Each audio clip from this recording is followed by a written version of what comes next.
so much for that. Thanks for coming along today and giving us the time to actually hear our views on transport and where our city is going.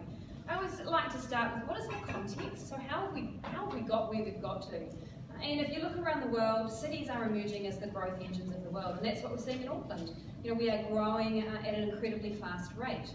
Unfortunately, that growth comes on the back of decades of underinvestment. So not only have we underinvested in our transport, we've underinvested in the number of homes we needed. We went into the GFC shorter homes, or even more shorter homes, and we wonder why house prices are going up. We've underinvested in our water network.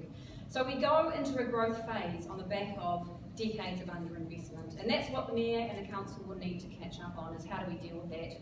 On top of that, we've got an approach to building Auckland and growing Auckland, where our intensification has been happening away from our main transport networks. We are creating further congestion by not building homes where our transport networks are. And in fact, the unitary plan, while it does address that, it doesn't actually fix that. There is more room to intensify where we have public transport now. That means that you don't need your cars. At the moment, there are so many families who are now going into new homes, Kumia Riverhead, Bucklands Beach, everywhere, are not even close to transport. They have no option but to get in their cars. We've got to look at that.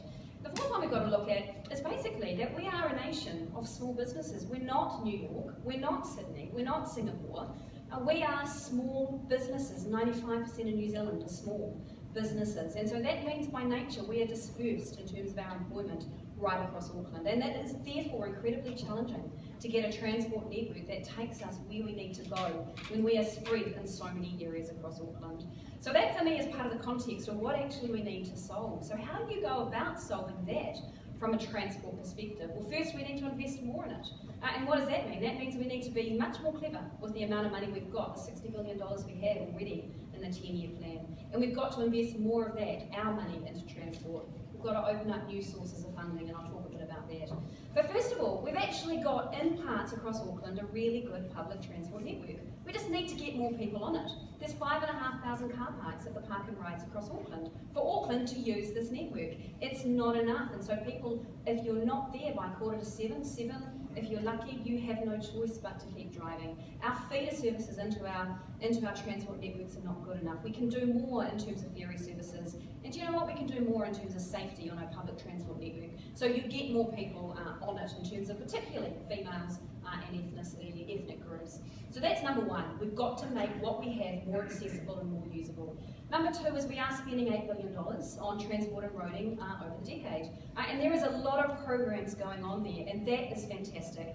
However, we need to do more, and ATAP doesn't go far enough for me. There's 7 initiatives I think we need to bring forwards across public transport and roading, and that's because actually many of us do get around by car, and you know we're going to need to get around by car. I know so many families that their kids play sports, they need to get to training events. It's quite simply not possible to do that on public transport. So we will need to continue to offer good solutions around roading, as well as transport and as well as cycling. And that's what the council is here for, everybody in the city, for all of us, and it needs to design around that.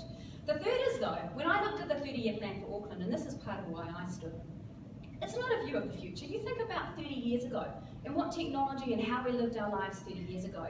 It doesn't really resemble, in some areas, how we live our lives today. And that's true for the next 30 years. We are sitting on the biggest cusp of change that we have ever seen over the next 20 years, when the internet and software goes into our hardware. And what does that mean? That means we're going to have completely new ways of getting around. And I'm really interested in what role can that play in our public transport network and in our congestion. So a couple of quick examples.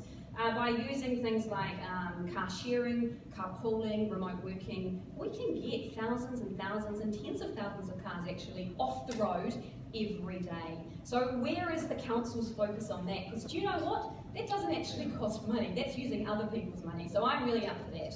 The next one is big data.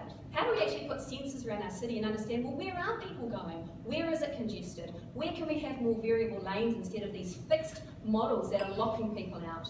And so how do we use that? And of course the third one is driverless. So yes, it's about what we have today, but it's about looking to the future. Thank you so much for your time, and I look forward to your questions.